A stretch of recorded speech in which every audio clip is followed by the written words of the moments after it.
What's going on YouTube? It's your boy Noy. You're watching Notorious. Welcome to my channel. If you're new to the channel, make sure you do two things: like and subscribe. Please smash that like button and subscribe. I'm gonna be doing a review on my own car, my Mustang, my baby, yup, supercharged and all that. I'm gonna give you a walkthrough with all my mods. We're gonna drive around and let's get this thing started, man.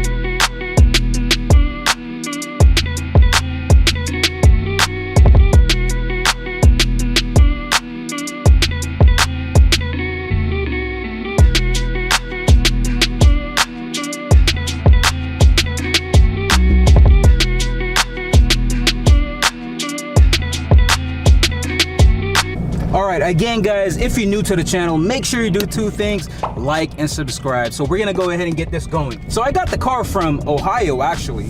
I was just chilling, I was on the internet, and I seen a dealership from Ohio, Lebanon Ford. They were advertising a Mustang for 40 grand with the supercharged. So I was like, man, that's pretty dope. Long story short, I went ahead and gave them a call, got the order, and the car was shipped. So for that deal, you get the Mustang, you get the supercharger, and a warranty.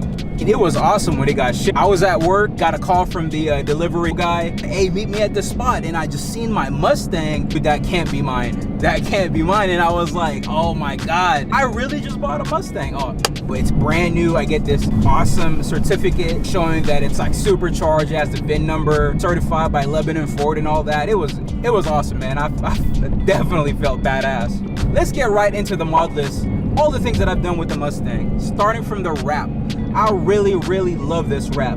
See, I originally got the shadow black color because it's very aggressive. The black paint just really looks very aggressive on the Mustang, but it was just so hard to maintain. You get swirl marks, you get all types of like water spots and stuff like that. You barely cleaned it and it's dirty again. I was like, I'm tired of this. Big shout out to Styled Up, big shout out to Chris for definitely hooking me up with Avery satin black wrap. The maintenance on my car now is very easy, and I still have that really aggressive look on my Mustang. So with it being satin black, it has that Batman, that really badass villain car look, and that's the type of look that I was going for. What I really like about the wrap is every time when I drive by, people are always every single time. They're like, man, that's a badass car. Every time. I'll be at the stoplight, I could always find somebody like, hey, bro, is that paint? Nah, bro, it's a wrap. It's wrap. Bro, that's wet. And literally, it'd be like that. And I'm not even mad. The wrap makes the car stand out, and I'm cool with that. That's all day for me. When I first got the Mustang, it came with the Roush Phase 1 supercharger, which is the one day warranty. It has about 670 horsepower crank advertised. At that time, I was like, man, this is fast. I won't be needing nothing else, man. I'm done. 3 months later, I gotta go faster. I really gotta go faster. You know, you get used to it.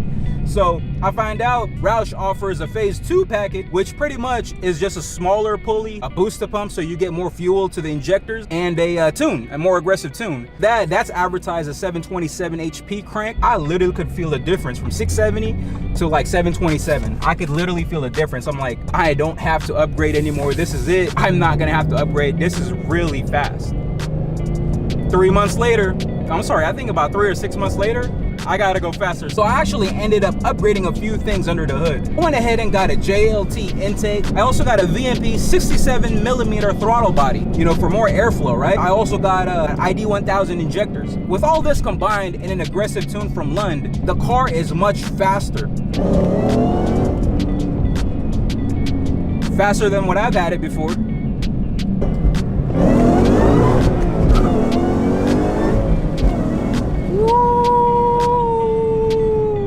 Okay, chill. That was in Mexico, by the way.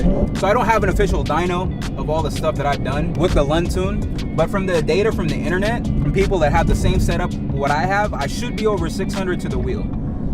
Few other mods that I've done is actually a rear seat delete. I was actually trying to go for like a race car feel. The goal was to upgrade the seats I have to a rear seat delete to kind of give me that race car feel, you know, get the harness and everything. Never really went that route anyway, so I kind of just have it there. Shout out to my boy Alan, by the way. He's actually gonna pick these up for me. I'm not gonna be using them. I kind of want to take more people with me anyway. I'm kind of done just taking one person with me, but with the seat delete, you probably shed about 30-40 pounds, so it's all good. Now let's talk about the exhaust I currently have right now.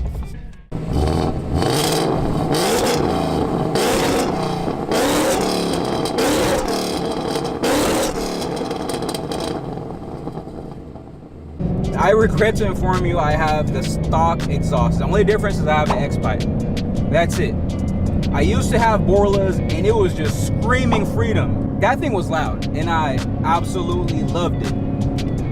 We're in California. At the beginning of the year, there was a law that passed, something about you can't be too loud and all that.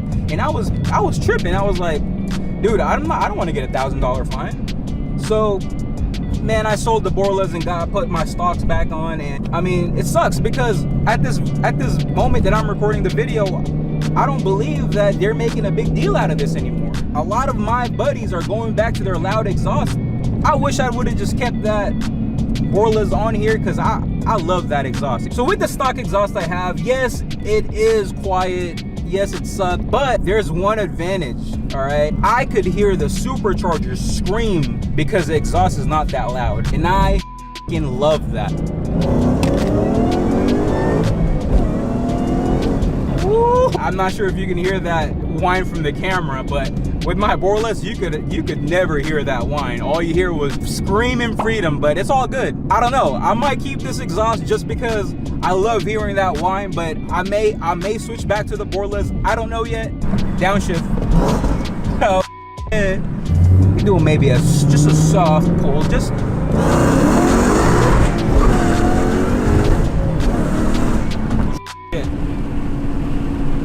Oh man. All right. I'm gonna chill. All right. One of my favorite mods that I've done. Well, not even probably a mod or just an upgrade, are my rear tires. Let me tell you a story. When I first got the car, it was fast, but I could not hook for shit. First gear, second gear, I was always sliding. So I don't really want to risk it. I'm always letting go because I don't want to force the car and end up being a Mustang meme, right? I don't want to do that. So every single time I'm letting go when I feel like I'm about to lose control. So big shout out to ZL1 Luis, or I believe it's Luis ZL1. He put me on these tires that I'm using right now. It's called the Mickey Thompson's ET Street R. These tires are like straight race tires. They're like drag ready. But my first ride with them on, it was crazy. I did a pull on first. I was hooking second, then all the way to third. Man, I was juiced. The only downside with the drag tires, you can't drive them on the rain and all that. But we're in California. It barely rains out here, and if it does rain, I got a daily, so I'm not even worried about it. But that's pretty much all the mods I have currently. I am working my way to get more mods on the car. Now let's talk about a few things that I dislike about the car. This is my fault because I got the 301A package. Interior it feels kind of cheap. So let me walk you through it. So starting off, center console, it feels very cheap. The screen is small, and I don't even know why they have a numpad on there. I mean, yeah, I understand you got to call somebody from that. Don't want to use your phone, but it just makes it feel old. The next one will be the MT82, which is a transmission of the Mustang. Not really known for being very good. Like you could see, I could actually be in gear, and there's a lot of play on the shifter. That may be my actual shifter itself, but not the transmission. But then again, I also hear a lot of clunk. Very hard for me to shift to the next gear if I'm in high RPMs. That's the nature of the MT82. It sucks. Maybe one day I'll upgrade that, who knows. Next one are pretty much the seats. The seats are cloth cheap. They look very cheap. And again, that's my fault for not picking the package higher vibe. And that's partially one of the reasons why I got the rear seat delete. And I was gonna upgrade my front seat and get all that, the Recaro and the Brom seats. But I ended up not doing it, so whatever. But that's about it. That's the only 3 things I dislike about the Mustang. Other than that, man, everything is a blast on this car. I love everything. The wrap, the mods, the supercharger, everything. There you go. That's the review of my Mustang. If you guys want to be part of my channel, if you guys want to do a review on your car, let me know. Reach out. I'll reach back. We're gonna make a dope content together. We'll make a video about your car. Let me know. Again, you are watching Noi. I'm out.